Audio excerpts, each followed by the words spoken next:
ലോകത്തിലെ ഏറ്റവും കൂടുതൽ കഥകളും കവിതകളും ഒക്കെ എഴുതിയിരിക്കുന്നത് നമ്മുടെ അമ്മയുടെ സ്നേഹത്തെ പറ്റിയാണ്. നമ്മുടെ അപ്പനെ പറഞ്ഞുകൊണ്ട് അധികം കഥകളും കവിതകളൊന്നും ഇല്ല, വളരെ ചുരുക്കമാണ്.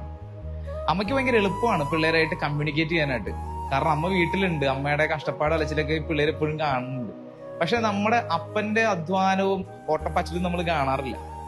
അമ്മ 10 മാസം നമ്മൾ ചുമന്നതിനെ പറ്റി നമ്മളൊക്കെ ഒത്തിരി കാര്യങ്ങൾ പറയാറുണ്ട്.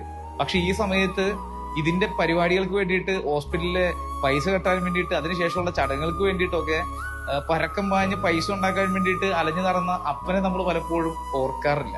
നമ്മുടെ ഫോട്ടോ എടുക്കുന്ന ഒരു ഫോട്ടോഗ്രാഫറെ പോലെയാണ് സെൽഫിക്ക് മുമ്പുള്ള കാലം. നമ്മൾ എവിടെയെങ്കിലും ഒരു പിക്നിക്ക് പോയാൽ നമ്മുടെ ഒരു ഫോട്ടോ എടുക്കാൻ വേണ്ടിയിട്ട് നമ്മുടെ കൂട്ടത്തിൽ ഒരാൾ ചെന്നിട്ട് ക്യാമറയായിട്ട് ചെന്ന് ഫോട്ടോ എടുക്കും. അതുപോലെ നോക്കുകയാണെങ്കിൽ നമ്മുടെ അപ്പനാണ് നമ്മുടെ കുടുംബത്തിലെ ഫോട്ടോഗ്രാഫർ.